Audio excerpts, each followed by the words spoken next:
বনমন্ত্ৰী জয়ন্ত মল্ল বৰুৱাৰ নিৰ্দেশৰ পাছতে ধূপধাৰাত বৃহৎ পৰিমাণৰ অবৈধ কাঠ জব্দ বন বিভাগৰ 10 লক্ষাধিক মূল্যৰ কাঠ জব্দ কৰিলে বন বিভাগে।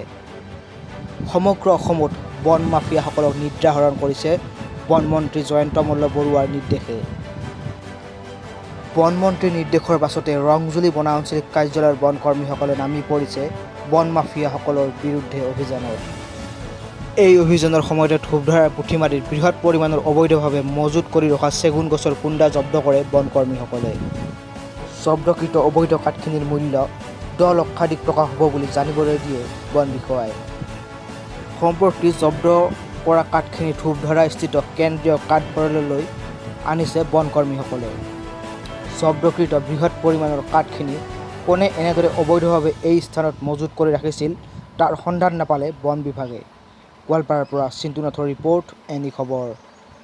যিহেতু কাঠ ধৰা হৈছে, বহুত কাঠ ধৰা হৈছে, ক'ৰ পৰা ধৰা হৈছে আৰু কিমান মূল্যৰ কাঠ ধৰা হৈছে? হয়, যিহেতু অসমৰ মাননীয় বনমন্ত্ৰী মহোদয়ে আমাক এটা নিৰ্দেশ দিছে যে যিকোনো অঞ্চলত যাতে অবৈধ কাঠ ফলা মিল থাকিব নোৱাৰে, সেই সূত্ৰে আমি আমাৰ যিটো ক্ষেত্ৰস্থলী আমি ইয়াত তদন্ত কৰোঁ। তদন্ত কৰি থাকোঁতে হঠাৎ কালি আমি পুঠিমাৰী নামৰ গাঁও এখনত কিছু মজুত কৰি ৰখা চেগুন গছৰ টুকুৰা আমি উদ্ধাৰ কৰোঁ।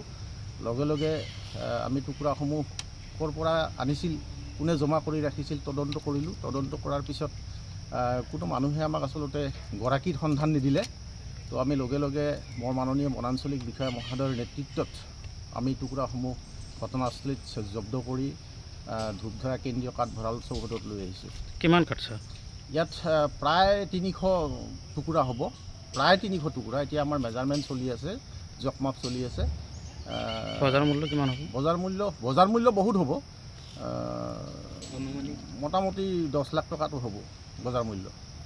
ছাৰ, বিভিন্ন প্ৰান্তত এনেদৰে আচলতে যি গছ কাটি তহিলং কৰি আছে আচলতে কিছু ব্যৱসায়ীয়ে, এই ক্ষেত্ৰত আপোনালোকৰ পদক্ষেপ কেনেকুৱা হ'ব? আমাৰ ৰংজুলি ৰেঞ্জ অফিচটোত আচলতে আমি বনাঞ্চলৰ প্ৰতি আমি যথেষ্ট সজাগ, কাৰণ আপোনালোকে গমেই পায় আমি যথেষ্ট পৰিমাণে আচলতে বেঞ্চ মিল আমি যথেষ্ট কৰি আছোঁ। এতিয়া মোৰ কাৰ্যালয়টো 34 নম্বৰ বেঞ্চ মিল আছে। আমি সময়ে সময়ে তাৰমানে বেঞ্চ মিলৰ এগেইনষ্টে আমি অভিযান চলাই থাকোঁ। য'তেই যেতিয়াই তাৰমানে বেঞ্চ মিল বহা দেখা পাওঁ আমি তেতিয়া লগে লগে আমি বেঞ্চ মিলসমূহ চিজ কৰি লৈ আহোঁ আৰু বিভাগীয় নিৰাপত্তাত ৰাখোঁ।